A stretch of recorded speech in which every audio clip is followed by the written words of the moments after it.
قرآن مقدس کے 90ویں سپارے سے سورہ آراف کی آیت نمبر 201 ابھی خطبہ مسنونہ کے بعد آپ حضرات کے سامنے میں نے پڑھنے کا شرف حاصل کیا ہے۔ انشاءاللہ آج 3 عناوین کے حوالے سے گفتگو ہوگی۔ پہلا تو اسی آیت کریمہ کے حوالے سے انشاءاللہ کچھ بات ہوگی، دوسرا 14 شوال المکرم کی آج تاریخ ہے، اس تعلق سے بات ہوگی، اور پھر کل آنے والی تاریخ 15 شوال ہے، اس کے حوالے سے بھی انشاءاللہ آپ حضرات سے کچھ گفتگو ہوگی۔ اللہ تعالی ہم سب کو حق کہنے، حق سننے اور کہنے سننے سے زیادہ حق پر عمل کرنے کی سعادت نصیب فرمائے۔ تو آئیے باقاعدگی کے ساتھ سننے سنانے کا ماحول بنانے سے پہلے انتہائی عقیدت و محبت کے ساتھ اپنی اور ساری کائنات کے مرکزی عقیدت حضور رحمت عالم، نور مجسم، شاہ بنی آدم، رسول محتشم، فخر عالم، فخر آدم و بنی آدم، حضور احمد مجتبی حضرت محمد مصطفیٰ صلی اللہ تعالی علیہ وسلم کی بارگاہ اقدس میں جھوم جھوم کر اپنی محبتوں کا اظہار کر لیں۔ الصلاۃ والسلام علیک یا رسول اللہ وعلی آلک واصحابک یا حبیب اللہ، الصلاۃ والسلام علیک یا نبی اللہ وعلی آلک واصحابک یا نور اللہ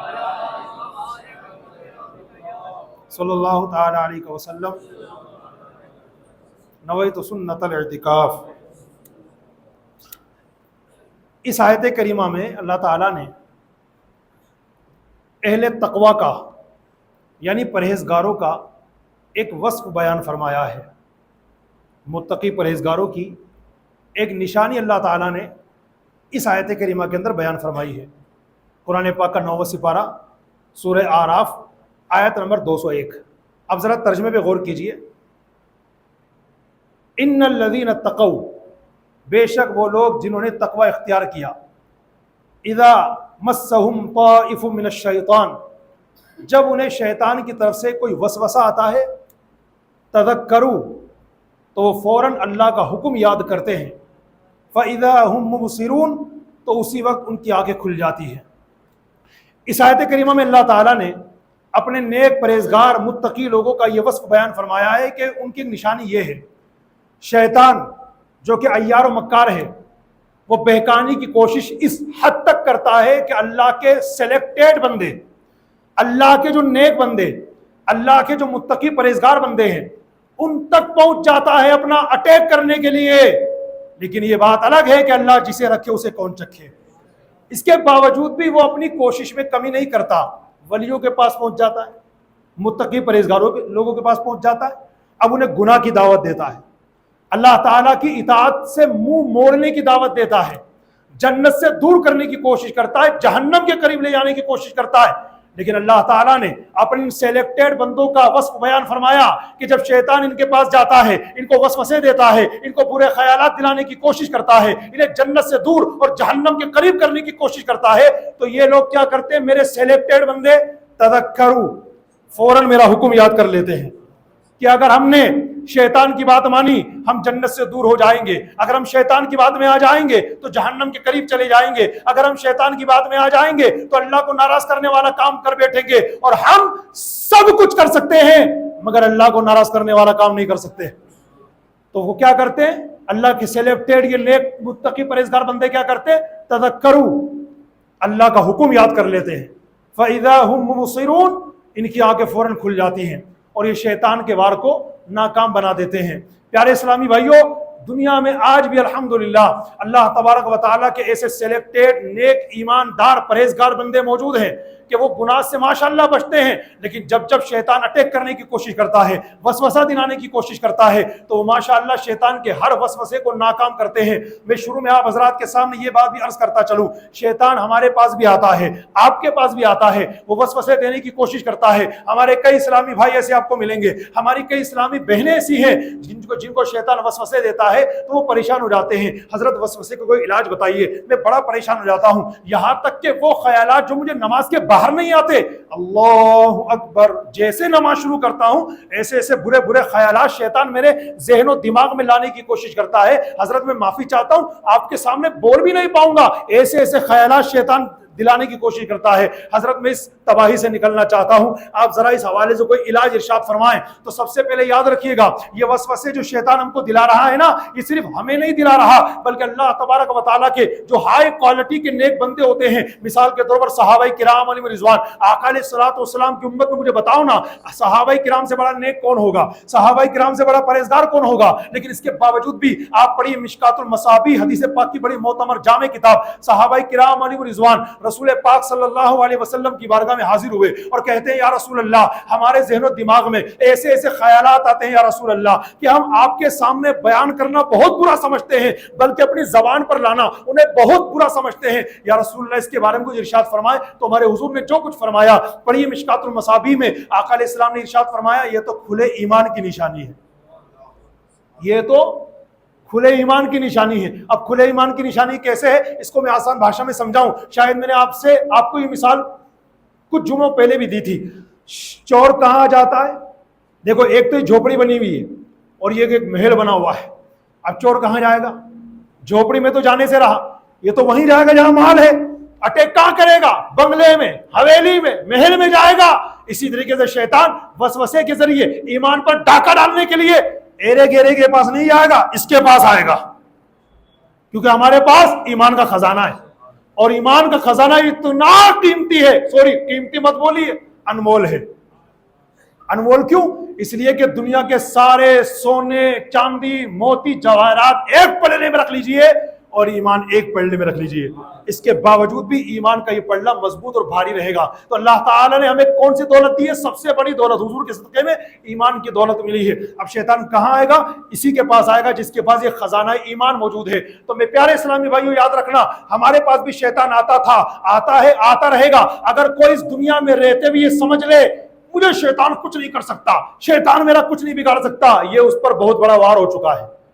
لکھ کے رکھ لینا، جو دنیا کے اندر شیطان کے مکر و فریب سے بالکل بے نیاز ہو جائے کہ شیطان چاہ کر بھی میرا کچھ نہیں بگاڑ سکتا، بھائی ایسے خوش فہمی مت پالو۔ جس نے ایسی خوش فہمی پالی نا، ایسے نہ جانے کتنے لوگوں کو شیطان اسی دنیا کے اندر گمراہ کر چکا، نہ تو ان کی دنیا فائدہ مند ثابت ہوئی نہ آخرت فائدہ مند ثابت ہوئی۔ اس لیے کوئی بندہ بھی دنیا میں رہتے ہوئے شیطان کے مکر و فریب سے بے نیاز نہیں ہو سکتا۔ ہمیشہ اللہ تبارک و تعالیٰ کی پناہ مانگتے رہو، اعوذ باللہ من الشیطان الرجیم، اے اللہ میں پناہ مانگتا ہوں تیری شیطان مردود سے۔ علماء کرام ارشاد فرماتے ہیں وسوسوں سے بچنے کے علاج ارشاد فرماتے ہیں، نمبر 1 جب وسوسہ آئے اعوذ باللہ من الشیطان الرجیم پڑھیے۔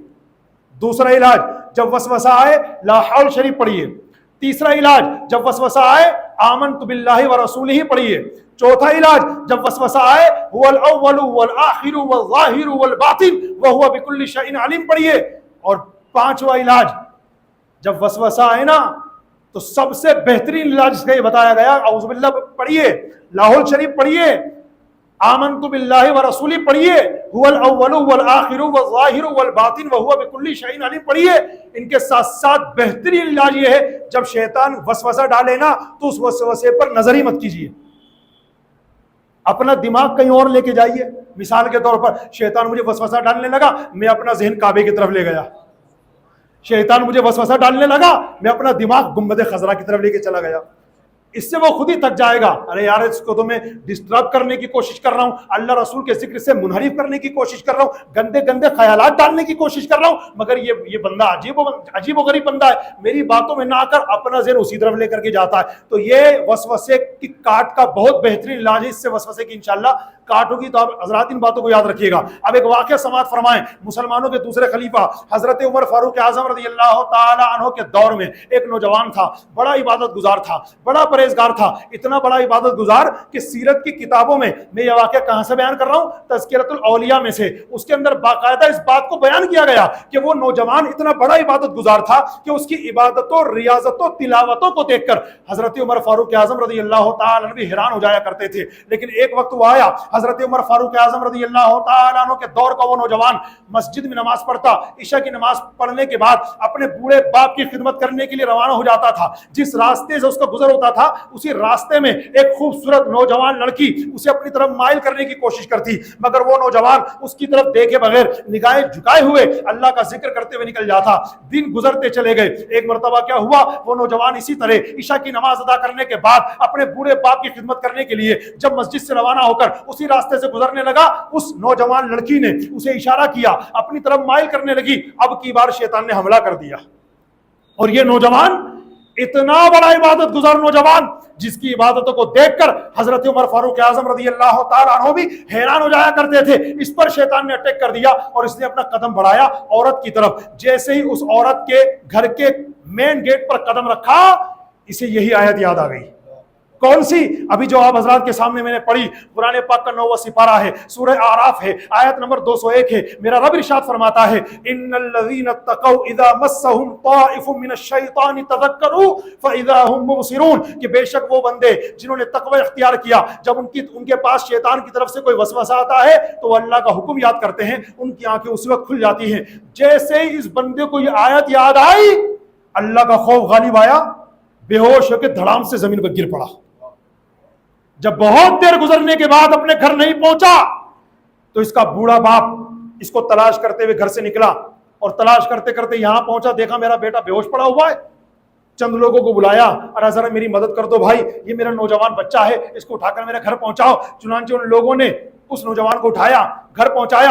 جب اس بیٹے کو ہوش آیا تو باپ نے پوچھا، بیٹا ہوا کیا تھا؟ اے سے لے کر زیڈ تک پوری داستان نوجوان نے سنائی، اور سناتے جب اس نے یہی آیت کریمہ واپس پڑھی، ان الذین اتقوا اذا مسهم طائف من الشیطان تذکروا فاذا هم مبصرون، جیسے اس نوجوان نے یہ آیت پڑھی، ہاتھوں ہاتھ اس کے منہ سے چیخ نکلی، اور اللہ پاک کا خوف ایسا غالب آیا کہ اس کا دم نکل گیا۔ اللہ کے خوف کی وجہ سے اس کا دم نکل گیا، اس کا انتقال ہو گیا۔ یہ رات کا ٹائم تھا، راتوں رات اس بندے کی تجہیز و تکفین و تدفین کا انتظام کیا گیا، اور راتوں رات اس بندے کو سپرد خاک کر کے منہا خلقناکم وفیہا نعیدکم ومنہا نخرجکم تارۃ اخری کہہ کر اس کی قبر میں مٹی ڈال دی گئی۔ اب صبح ہوئی، یہ واقعہ حضرت عمر فاروق اعظم رضی اللہ تعالیٰ عنہ کی بارگاہ میں صبح سنایا گیا۔ آپ زاروں کتار رونے لگے، اس کے باپ سے ارشاد فرمایا کہ تمہارا بیٹا ایسا نوجوان ایسا عبادت گزار تھا، میں خود اس کی عبادتوں پر رشک کیا کرتا تھا، آخر اس کے انتقال کی خبر مجھے کیوں نہیں پہنچائی؟ تو باپ نے ہاتھ جوڑ کے کہا کہ حضرت بات دراصل یہ کہ راتوں رات اس کا انتقال ہوا، اس کی تجہیز و تکفین کا ہم نے رات میں انتظام کر دیا، آپ کے آرام میں خلل نہ ہو جائے، اس وجہ سے ہم نے آپ کو انفارم کرنا اس کو گوارا نہ کیا، کہیں آپ کے آرام میں خلل نہ ہو جائے، اس لیے ہم صبح حاضر ہو گئے۔ حضرت عمر فاروق اعظم رضی اللہ تعالیٰ عنہ نے ارشاد فرمایا، چلو مجھے اس کی قبر پر لے چلو۔ وہ بوڑھا باپ حضرت فاروق اعظم رضی اللہ تعالیٰ عنہ کو اپنے اس مرحوم نوجوان کی قبر پر لے گیا، اور فاروق اعظم رضی اللہ تعالیٰ عنہ نے وہاں جانے کے بعد جو کچھ ایصال ثواب کے لیے پڑھا، آخر میں آپ نے یہ کہا، وَلِمَنْ خَافَ مَقَامَ رَبِّهِ جَنَّتَانِ۔ قرآن پاک کا 27واں سپارہ ہے، سورہ الرحمن ہے، آیت نمبر 46 سے 46۔ حضرت فاروق اعظم رضی اللہ تعالیٰ عنہ جانتے تھے کہ اللہ نے وعدہ فرمایا ہے وَلِمَنْ خَافَ مَقَامَ رَبِّهِ جَنَّتَانِ، اور جو اپنے رب کے حضور کھڑے ہونے سے ڈرے اس کے لیے 2 جنتیں ہیں۔ سرکار فاروق اعظم نے جب اس نوجوان مرحوم کی قبر پر کھڑے ہو کر یہ آیت پڑھی وَلِمَنْ خَافَ مَقَامَ رَبِّهِ جَنَّتَانِ، تو اس نوجوان نے قبر سے جواب دیتے ہوئے کہا، یا امیر المومنین الحمدللہ، میرے رب نے مجھے 2 جنتیں عطا فرما دی ہیں۔ اس کو یہ اسٹیٹس ملا کیسے؟ یہ آیت یاد کر لینا، آیت یاد نہ ہو سکے تو رہنے دینا، اس کا ترجمہ پڑھنا، اور اس کے ترجمے کے ساتھ ساتھ تفسیر صراط الجنان سے اس کی تفسیر پڑھنا۔ میں نے ابھی جو آپ حضرات کو واقعہ سنایا نا، کون سا؟ یہی والا حضرت عمر فاروق اعظم کے دور کے نوجوان کا، یہ مفتی قاسم صاحب دامت برکاتہ العالیہ نے اپنی اسی تفسیر صراط الجنان کی اسی آیت کے ضمن میں بیان فرمایا ہے، ابن عساکر کے حوالے سے، اور تذکرۃ الاولیاء میں بھی اس واقعے کو بیان کیا گیا۔ تو دیکھیے آپ، شیطان نے اٹیک کرنے کی کوشش کی، مگر بندے نے کیا یاد کیا؟ میرا رب مجھے دیکھ رہا ہے۔ میرے بھائیوں، آج ہم موبائل کے ذریعے اللہ پاک کی کتنی نافرمانی کرتے ہیں۔ نوجوانوں ذرا دھیان سے سننا، اپنے اس موبائل کے ذریعے ہم اپنے رب کی کتنی نافرمانی کرتے ہیں۔ اپنی آنکھوں سے وہ ساری چیزیں دیکھ لیتے ہیں کہ جن کو دیکھنے سے اللہ نے منع فرمایا۔ میں نام نہیں لوں گا آپ کیا کیا دیکھ رہے ہیں، لیکن آپ خود مجھ سے زیادہ سمجھدار ہیں۔ جب گھر کے سارے ممبر سو گئے، ہم اکیلے کیا کر رہے ہیں رات کے 2 2 ڈھائی 3 3 بجے تک؟ مجھے مت بتائیے اپنے آپ کو بتائیے. شیطان ہمیں بھی تو وسوسے ڈال رہا ہے نا, اور ہم خامہ خامہ اس کے ہاتھ کا کھلونا بن رہے ہیں. وہ چاہتا ہے کہ ہمیں جہنم کے قریب کر کے, جنت سے دور کر کے اللہ کے نافرمان بندوں میں شامل کر دے, اور ہم خوشی خوشی اللہ کے نافرمانوں میں شامل ہو جاتے ہیں. یہ صرف ایک مثال ہے, ورنہ ہماری زندگی میں اب تک کتنے گناہ ہیں کاؤنٹ کر سکتے ہیں آپ؟ کوئی کاؤنٹنگ نہیں ہمارے گناہوں کی. ہمارے گناہوں کی کاؤنٹنگ اتنی زیادہ ہے, اتنی زیادہ ہے, اتنی زیادہ ہے کہ ہمیں یہ پتہ نہیں ہے کہ ہمارے گناہ کتنے ہیں. اور اس کی ایک وجہ یہ بھی ہے, ہم اپنے آپ کو نہ جانے کتنا بڑا سورما, کتنا بڑا عقل مند, کتنا بڑا سمجھدار سمجھتے ہیں. نیکیاں کر لینا اگر, اسے یاد رکھیں گے, اور گناہ کتنے ہوئے وہ یاد ہی نہیں ہے. آج صبح سے لے کر شام تک یہ تو پتا ہے کہ آج میں نے غریب کو کھانا کھلایا تھا, میں نے ایک غریب کو کھانا کھلایا تھا, یہ تو یاد ہے. مگر آج میں نے کتنے مسلمانوں کی غیبتیں کی یہ یاد نہیں ہے, کتنے مسلمانوں کو گالیاں دی یہ یاد نہیں ہے, کتنوں کی چغل خوری کی یہ یاد نہیں ہے, اپنے ماں باپ کا کتنی بار دل دکھایا یہ یاد نہیں ہے, کتنی نمازیں قضا کی یہ یاد نہیں ہے, کتنی بار جماعت چھوڑ کر کی نماز پڑھی یہ یاد نہیں ہے. ہاں یاد ہے تو یہ یاد ہے, آج آج آج آج آج کی بات ہے, میں نے غریب کو کھانا کھلایا. جبکہ ہمارے بزرگان دین ہمیں یہ پیغام دے کر کے گئے, اگر تم اللہ کی بارگاہ کے قریب ہونا چاہتے ہو نا تو یہ سینٹینس اپنے دل میں لکھ کے رکھو, نیکی کر دریا میں ڈال, نیکی کر دریا میں ڈال. مطلب نیکی کر کے بھول جاؤ, اگر نیکی کر کے یاد رکھو گے تو شیطان تمہیں نیک نہیں بننے دے گا. بار بار وہ نیکی یاد آئے گی, ہاں میں نے تو کل تہجد پڑھی تھی, ماشاء اللہ آج تو میں نے عشاء کو چاش پڑھی تھی, ارے الحمدللہ. لوگ تو صلاۃ و تسبیح خالی رمضان کے آخری عشرے میں پڑھ کے رہ گئے, ماشاء اللہ کل تو جو ہے میں نے سونے سے پہلے صلاۃ و تسبیح پڑھی تھی بھائی. اگر یہ نیکیاں یاد رکھو گے تو شیطان کبھی نیک نہیں بننے دے گا, بلکہ ہو سکتا ہے ان نیکیوں کی بنیاد پر بندہ خود پسندی میں مبتلا ہو جائے. اور جس طرح غیبت, چغلی, گالی گلوچ, فلمیں, ڈرامے, گانے باجے, بے حیائی, بے پردگی, یہ سارے کبیرہ گناہ ہیں نا, ایسے خود پسندی یہ بھی کبیرہ گناہوں میں سے. اپنے آپ کو بندہ کچھ سمجھ, آئی ایم سم تھنگ, کچھ سمجھ لے اپنے آپ کو, تو یہ جو ہے نا خود پسندی شیطان کو لے کے ڈوب گئی. کتنا بڑا عبادت گزار تھا, اتنے سجدے کیے اس مردود نے کہ اگر اس کے تفسیر میں لکھا ہے, اگر اس کے سجدوں کو زمین پر پھیلا دیا جائے رائی کا دانہ رکھنے کی جگہ نہیں ملے گی. 40,000 سال تک اس مردود نے عرش کا طواف کیا ہے. اب دیکھو آپ کتنا بڑا عبادت گزار تھا, مگر خود پسندی کی بیماری لے کے ڈوب گئے اس کو. ایسے دنیا میں نہ جانے کتنے واقعات ہیں, بڑے بڑے کہلانے والوں نے خود پسندی میں مبتلا ہو گئے, شیطان کا ہاتھ کا کھلونا بن گئے. ہمیں بچنا ہوگا. ایک واقعہ اور مجھے یاد آ رہا ہے, سنا دیتا ہوں, یہ بھی تذکرۃ الاولیاء کے حوالے سے عرض کرتا ہوں. حضرت ابراہیم بن ادم رحمۃ اللہ تعالیٰ نے, نام سنا ہوگا آپ نے, صوفیہ بزرگوں میں سے ہیں. آپ کے پاس ایک نوجوان آیا, السلام علیکم. وعلیکم السلام. حضرت مجھ سے بہت گناہ ہو جاتے ہیں, میں گناہوں سے بچنا چاہتا ہوں, مجھے آپ کچھ علاج بتا دیجئے. حضرت ابراہیم بن ادم رحمۃ اللہ تعالیٰ نے اس کو 6 علاج بتائے. 6 علاج سنیے, اور ہم بھی اگر گناہوں سے بچنا چاہیں, اللہ کرے بچ جائیں, تو ان 6 علاجوں کو اپنے اوپر بھی نافذ کر سکتے ہیں. اس نوجوان کو حضرت ابراہیم بن ادم رحمۃ اللہ تعالیٰ نے 6 علاج بتائے. نمبر 1, فرمایا بیٹا جب گناہ کرنے کا پکا ارادہ بن جائے نا کہ گناہ کرنا ہے, تو اللہ کا رزق کھانا چھوڑ دو. اس نے کہا حضرت یہ کیا فرما رہے ہیں, اللہ کا رزق کھانا چھوڑ دوں گا تو پھر کس کا کھاؤں گا. فرمایا دیکھو کتنی بری بات ہے, اللہ کا رزق بھی کھا رہے ہو اور اس کی نافرمانی بھی کر رہے ہو. دوسرا علاج بتایا, بیٹا جب گناہ کرنے کا پکا ارادہ ہو جائے نا تو اللہ کے ملک سے باہر نکل جاؤ. کہ حضرت یہ کیسی نصیحت فرما رہے ہیں, اللہ کا ملک کہاں نہیں ہے, میں آگے جاؤں پیچھے جاؤں دائیں جاؤں بائیں جاؤں پورب میں جاؤں پچھم میں جاؤں اتر میں جاؤں دکشن میں جاؤں, سب اللہ کا ملک ہے, اللہ کے ملک سے باہر نہیں نکل سکتا. فرمایا دیکھو کتنی بری بات ہے, اللہ کے ملک سے باہر نہیں نکل سکتے, اللہ کے ملک میں رہنا بھی ہے اور اس کی نافرمانی بھی کرتے ہو. تیسرا علاج فرمایا جب گناہ کرنے کا پکا ارادہ بن جائے نا تو اپنے آپ کو اتنا چھپا لو کہ اللہ دیکھ نہ سکے. اپنے آپ کو پہلے اتنا چھپا لو کہ اللہ دیکھ نہ سکے, اب چھپ کے گناہ کر لو. کیا حضرت کیسی بات ارشاد فرما رہے ہیں, اللہ سے تو کوئی چھپ ہی نہیں سکتا, کائنات میں کوئی ایسی جگہ ہی نہیں ہے کوئی اللہ سے چھپ سکے, اللہ تو ہمیشہ دیکھتا ہے. تو آپ نے فرمایا دیکھو کتنی بری بات ہے, تم اس بات کو جانتے ہو کہ اللہ مجھے ہر وقت دیکھ رہا ہے, اس کے باوجود بھی گناہ کر رہے ہو. چوتھی نصیحت آپ نے ارشاد فرمائی, جب تمہاری موت کا وقت آ جائے اور جناب ملک الموت اسرائیل علیہ السلام روح قبض کرنے کے لیے آئے تو ان سے کہتے ہیں حضرت جسٹ 1 منٹ رک جائیے تھوڑا سا، میں توبہ کر لیتا ہوں پھر چلتے ہیں.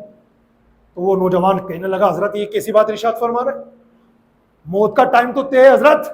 حضرت اسرائیل علیہ السلام سے سب سے پہلے میں بات کہہ نہیں سکتا، اور اگر کہہ بھی دوں گا تو وہ میری بات مانیں گے نہیں، کیونکہ وہ اللہ کے حکم پر مامور ہے. اللہ نے جو کہہ دیا، جو ٹائم ان کو دے دیا، میری موت کو جو وقت مقرر ہے 1 سیکنڈ نہ آگے ہو سکتا ہے نہ پیچھے ہو سکتا ہے. حضرت یہ کیسی بات فرما رہے. تو آپ نے فرمایا دیکھو کتنی بری بات ہے، تم خود جانتے ہو کہ موت کو ٹال نہیں سکتے، 1 سیکنڈ اسے تاخیر سے نہیں بلا سکتے، اس کے باوجود بھی گناہ کرتے ہو. 5ویں نصیحت ارشاد فرمائی علاج بتاتے ہوئے، بیٹا جب تم انتقال کر جاؤ گے قبر میں جاؤ گے نا، قبر میں کون آئیں گے؟ فرشتے. کیا نام ہے ان کا؟ منکر نکیر. کیا کرنے آئیں گے؟ کہ سوال جواب کرنے. فرمایا جب آئے نا ان کو قبر سے ہٹا دینا، ان کو قبر سے ہٹا دینا. کہا حضرت یہ کیسی بات بول دیا آپ نے، میں ان طاقتور فرشتوں کو میں ہٹاؤں گا؟ نہیں حضرت ایسی طاقت ہی نہیں میرے اندر. فرمایا دیکھو کتنی بری بات ہے، تم جانتے ہو کہ تم فرشتوں کو ہٹا نہیں سکتے پھر بھی گناہ کر رہے ہو. 6 اور آخری نصیحت ارشاد فرمائی کہ جب قیامت کا دن ہوگا اور تمہیں گناہوں کی بنیاد پر اللہ کی طرف سے جہنم کا فیصلہ سنا دیا جائے گا، فرشتے آئے نا تمہیں لینے کے لیے کہ چلو جہنم میں، صاف منع کر دینا کہ میں تو نہیں جا رہا. وہ کہنے لگا حضرت یہ تو ہو ہی نہیں سکتا، اللہ کے فرشتے اور میں ان سے کہوں کہ میں نہیں جاتا، مجھے گھسیٹ کے لے جائیں گے حضرت، بڑے بڑے گنہگاروں کو جہنم میں گھسیٹ کے ڈالا جا رہا ہوگا، میری حیثیت کہاں ہے؟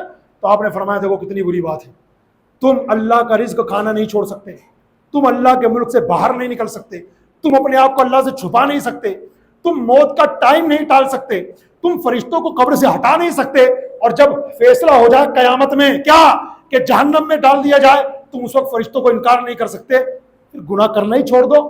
راوی بیان کرتے ہیں حضرت ابراہیم بن ادم رحمۃ اللہ تعالی علیہ کی نصیحتوں کا اس نوجوان پر ایسا اثر ہوا، وہ دھاڑے مار مار کر رونے لگا اور ہاتھوں ہاتھ اس نے اللہ پاک کی بارگاہ میں اپنے گناہوں سے سچی توبہ کر لی. ہم بھی سوچ لیا کریں کبھی جب گناہ کرنے کی پلاننگ ہو نا، داڑھی کٹانا، ایک مٹھی سے گھٹانا حرام جہنم میں لے جانے والا کام ہے. کریم آقا صلی اللہ علیہ وسلم کے دل پر کیا گزرتی ہے میں الفاظ میں بیان نہیں کر سکتا. جب اس طرح شیطان وسوسہ ڈالے کر لے کام، ابے دنیا میں سبھی تو کر رہے ہیں نا، تو بھی کر لے. اللہ کا حکم یاد کیجیے، پیارے آقا صلی اللہ علیہ وسلم کا نورانی چہرہ سامنے لائیے. جب نماز پڑھنے کا دل نہ کرے، نماز چھوڑنے کی شیطان بات کر رہا ہو، اللہ کا حکم یاد کیجیے. اور یہ 6 باتیں جو حضرت ابراہیم بن ادم رحمۃ اللہ علیہ نے بتائیں، ان میں سے یاد کر لیجیے. انشاءاللہ یہ 6 علاج ہم گناہ گاروں کو گناہوں سے روکنے کے لیے بہت معاون ثابت ہوں گے، بہت بڑے ہیلپر ثابت ہوں گے اگر ہم علاج کرنا چاہیں تو ان باتوں کو انشاءاللہ یاد رکھیے گا. اب چونکہ ٹائم جا رہا ہے، حالانکہ اس آیت کے حوالے سے مزید باتیں تھیں جو میں عرض کرتا، لیکن 10 منٹ کے اندر مزید انشاءاللہ آپ حضرات کو ماہ شوال کی 14 تاریخ اور ماہ شوال کی 15 تاریخ کے بارے میں بھی کچھ عرض کرنا ہے، تو دھیان سے سنیے. ماہ شوال کی آج 14 تاریخ ہے. ماہ شوال کی 14 تاریخ کو نسبت ہے ایک بہت بڑے بزرگ سے. ابھی دیکھنا میں جب نام بتاؤں گا تو آپ کے زبان سے نکلے گا سبحان اللہ، کیونکہ یہ وہ بزرگ ہیں جن کا امت مسلمہ پر بہت بڑا احسان ہے، بہت بڑا احسان.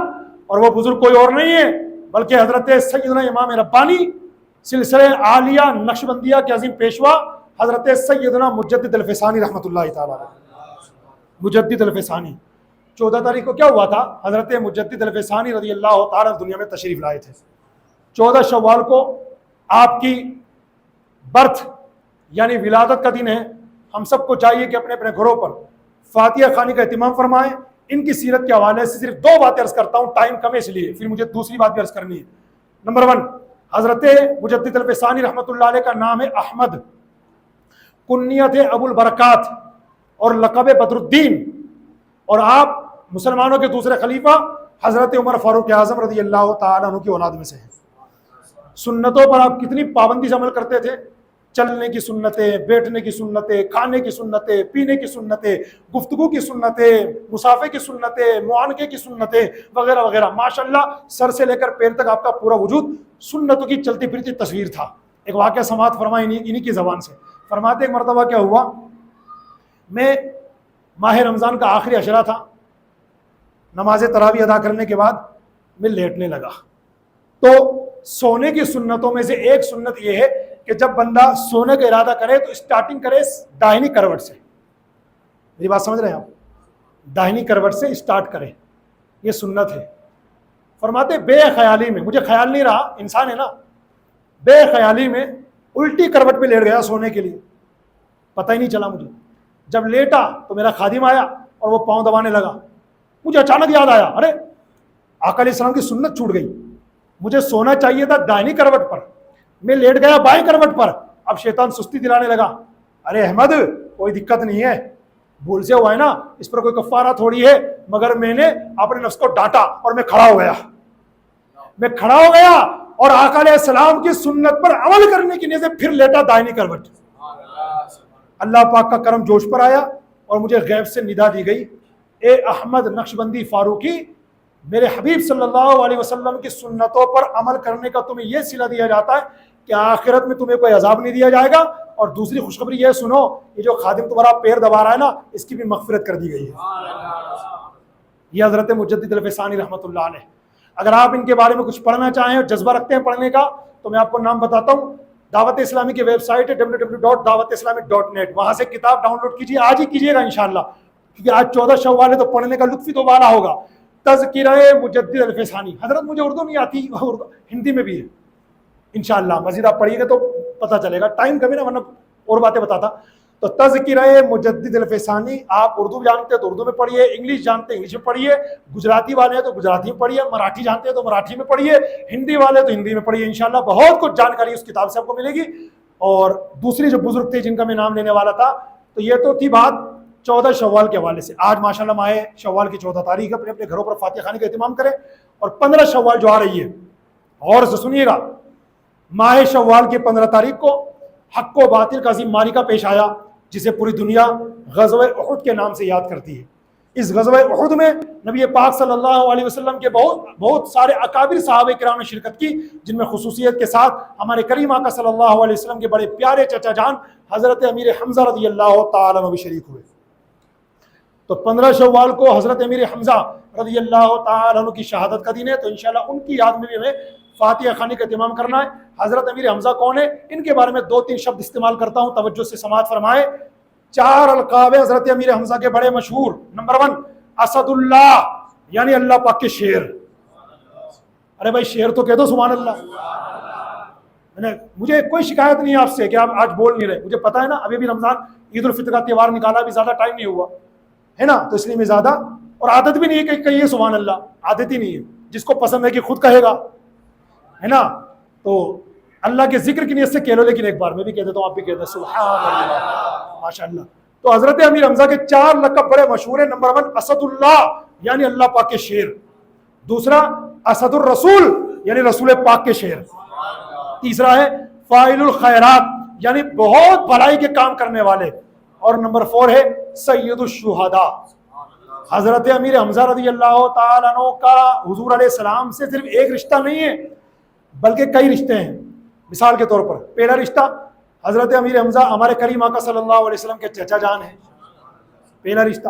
دوسرا رشتہ حضرت امیر حمزہ رضی اللہ تعالیٰ عنہ کی جو امی جان ہے، وہ ہمارے آقا صلی اللہ علیہ وسلم کی امی جان یعنی حضرت بی بی آمنہ خاتون رضی اللہ تعالیٰ عنہ کی چچا زاد بہن ہے۔ اس رشتے کے بیس پر حضرت امیر حمزہ ہمارے حضور کے کیا ہوئے؟ خالہ زاد بھائی۔ تیسرا رشتہ حضرت امیر حمزہ ہمارے آقا کریم صلی اللہ علیہ وسلم کے رضائی بھائی بھی ہیں۔ کیسے؟ حضرت سویبہ اور حضرت حلیمہ سعدیہ رضی اللہ تعالیٰ عنہ، یہ کون ہے؟ ہمارے آقا علیہ السلام کی رضائی مائیں ہیں۔ تو حضرت امیر حمزہ رضی اللہ تعالیٰ عنہ نے بھی ان دونوں مقدس خواتین کا دودھ نوش فرمایا ہے۔ ایک رشتہ نہیں ہے، کئی رشتے ہیں۔ حضرت امیر حمزہ رضی اللہ تعالیٰ عنہ سے ہمارے آقا علیہ السلام بڑی محبت فرماتے۔ کیسی محبت؟ مثالیں تو بہت ساری ہیں، ایک مثال سماعت فرمائیں۔ حضرت جابر رضی اللہ تعالیٰ عنہ فرماتے ہیں کہ ایک آنے والا آقا کریم صلی اللہ علیہ وسلم کی بارگاہ میں حاضر ہوا اور کہا یا رسول اللہ الحمدللہ ہمارے گھر میں بیٹے کی ولادت ہوئی ہے، حضور کچھ نام ارشاد فرما دیں، آپ نام رکھ دیں ہمارے بیٹے کا۔ حضور نے فرمایا مجھے اپنے چچا حمزہ بن عبد المطلب سے بہت پیار ہے، تم انہی کے نام پر اپنے بیٹے کا نام حمزہ رکھو۔ کیا فرمایا؟ مجھے اپنے چچا حمزہ بن عبد المطلب سے بڑا پیار ہے، اپنے بیٹے کا نام ہمارے چچا جان کے نام پر نام رکھو، حمزہ رکھو۔ اور ان کے علاوہ ماشاءاللہ ان کی بہت ساری برکتیں بھی ہیں، فضیلتیں بھی ہیں۔ 2 باتیں اور عرض کر دیتا ہوں۔ 15 شوال کو غزوہ احد میں حضرت امیر حمزہ رضی اللہ تعالیٰ کی شہادت ہوئی. بوقت شہادت یعنی شہادت کے وقت آپ کی عمر شریف تھی 57 سال، 57 ایئرس ایج. اور آقا علیہ السلام نے ان کے بارے میں ایک حدیث پاک میں کیا فرمایا سنو. ایک حدیث پاک میں حضور نے فرمایا میں رات جنت میں گیا تو میں نے امیر حمزہ کو جنت میں ان کے دوستوں کے ساتھ دیکھا. اور دوسری بات یہ بتاتی ہے کہ آقا علیہ السلام ارشاد فرماتے میں رات جنت میں گیا تو میں نے دیکھا حضرت جعفر طیار رضی اللہ تعالیٰ عنہ فرشتوں کے ساتھ ہوا میں اڑ رہے تھے اور میرے چچا حضرت امیر حمزہ تخت پر ٹیک لگائے بیٹھے ہوئے تھے. تمام اسلامی بھائی سے گزارش ہے مس مت کیجیے گا. اور الحمدللہ یہ مسجد ثنائے والانا کا فیضان ہے کہ ماشاءاللہ آپ حضرات کو وقتاً فوقتاً بتایا جاتا رہتا ہے کہ اس تاریخ میں فلاں صحابی کا، اس تاریخ میں فلاں بزرگ کا عرس آ رہا ہے. یہ بتانے کا مقصد کیا ہوتا ہے؟ تاکہ آج ہم اپنے بچوں کو اولیاء کاملین کے دامن سے، صحابہ و اہل بیت کے دامن سے مضبوطی سے وابستہ کر دیں، تاکہ ہم کل کو انتقال کر کے قبر میں چلے جائیں گے مگر ہمارے جانے کے بعد انشاءاللہ انہی بزرگوں کی نسبتیں ہمارے بچوں کو انشاءاللہ اللہ رسول کے در سے وابستہ رکھیں گی. اور شیطان لاکھ کوشش کر لے گا مگر انشاءاللہ ان بزرگوں کے دامن کرم کی برکت سے ہمارے بچے کبھی گمراہ نہیں ہوں گے انشاءاللہ. تو اپنے بچوں کو بتاتے رہا کرو غوث پاک کون ہے، غریب نواز کون ہے، حضرت مجدد الفسانی کون ہے، حضرت صدیق اکبر کون ہے، فاروق اعظم کون ہے، عثمان غنی کون ہے، مولا علی کون ہے، امیر حمزہ کون ہے. اپنے بچوں کو بتاتے رہا کرو. اور انشاءاللہ جب اپنے بچوں کو بتاتے رہیں گے تو بچپن سے ہمارے بچوں کی جو پرورش ہوگی نا وہ آقا علیہ السلام کی محبت کی بنیاد پر صحابہ و اہل بیت کی غلامی میں ہوگی، بزرگان دین کی غلامی میں ہوگی. انشاءاللہ ہمارا گھر سنتوں کا، اسلام کی تعلیمات کا گہوارہ بنتا نظر آئے گا. تو آپ اپنے گھر کے بچوں کو آج بھی بتائیں کہ بیٹا آج ماہ شوال کی 14 تاریخ ہے اور یہ شوال المکرم کی 14 تاریخ وہ ہے جس میں اسلام کے بہت بڑے بزرگ سلسلہ عالیہ نقشبندیہ کے عظیم پیشوا حضرت سیدنا مجدد الفسانی رحمۃ اللہ تعالی علیہ 971 عیسوی میں دنیا میں تشریف لائے تھے. اور وہ کون تھے تو آپ کو زیادہ یاد نہ رہے تو وہ آقا علیہ السلام کی سنتوں پر کیسے عمل کرنے والے تھے. ایک واقعہ بھی میں نے آپ کو سنایا، یہ اپنے بچوں کو سنا کر کے بتا دیجیے گا. اور جو میں نے آپ کو کتاب بتائی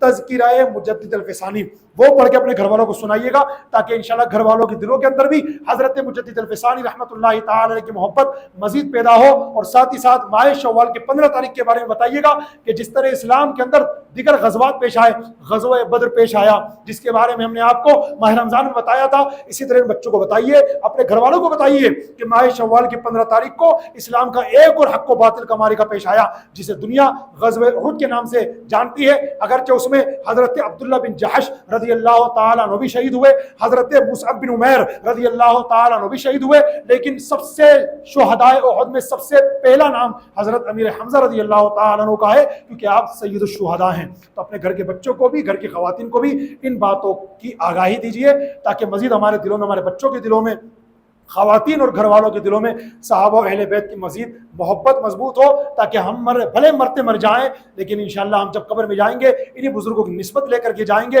اپنے بچوں کو بھی انشاءاللہ انہی بزرگوں کے دامن سے وابستہ کر کے جانا ہے. اللہ پاک ہم سب کو کہنے سننے زیادہ عمل کی توفیق عطا فرمائے. آخر میں ایک اعلان سماعت فرما لے، پھر 3 مرتبہ سورہ قدر سناتا ہوں، بلکہ 2 اعلان سن لیں.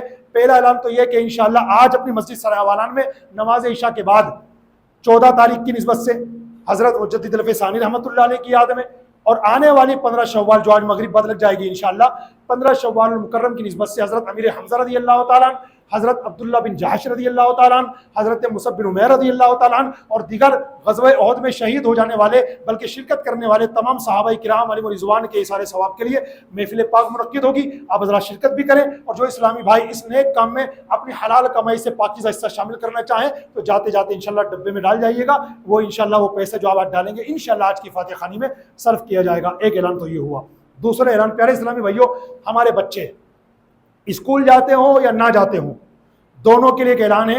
الحمدللہ آپ کے شہر جے پور میں دعوت اسلامی کی طرف سے کئی مدارس چل رہے ہیں جہاں پر ماشاءاللہ پر ہمارے بچوں کو، ہماری قوم کے بچوں کو، سماج کے بچوں کو مخارج اور تجوید کے ساتھ قرآن پاک پڑھنا سکھایا جاتا ہے، ناظرہ بھی پڑھایا جاتا ہے اور ان کو حافظ قرآن بھی بنایا جاتا ہے. ان چلنے والے ماشاءاللہ مدارس المدینہ، جے پور والے مدارس المدینہ میں دعوت اسلامی کا ایک بڑا پیارا مدرسہ مدینہ ہے. اپنے آہنگران مسجد میں، جو لوہاروں کے کرے کی مسجد ہے آہنگران مسجد، وہاں بھی ماشاءاللہ کئی سالوں سے دعوت اسلامی کا مدرسہ چل رہا ہے، تو وہاں پر ابھی ایڈمیشن اوپن ہے۔ اگر آپ چاہتے ہیں کہ میرا بچہ صحیح قرآن پڑھنے والا بن جائے، سنتوں کا عامل بن جائے، حسن اخلاق کا پیکر بن جائے، اپنے ماں باپ کی خدمت کرنے والا بن جائے، ہمارا کہنا ماننے والا بن جائے، بڑوں کا ادب کرنے والا، چھوٹوں میں شفقت کرنے والا بنے، اور ابھی سے وہ اسلامی اخلاق و آداب کے زیور سے آراستہ ہو، تو آپ حضرات سے گزارش ہے آپ مجھ سے رابطہ کر لیں، یا وہاں جا کر کے جو مدرس صاحب ہیں وہاں رابطہ کر لیں۔ حضرت میرا بچہ اسکول جاتا ہے، میں نے بتایا نا، اسکول جاتا ہو یا نہ جاتا ہو، دونوں کی ٹائمنگ کے حوالے سے انشاءاللہ آپ کو بہت اچھی طریقے سے گائیڈ لائن دی جائے گی، تو آپ اپنے بچوں کو وہاں ایڈمیشن کرائیں، اور انشاءاللہ یہ بچے ہمارے لیے صدقہ جاریہ ثابت ہوں گے انشاءاللہ۔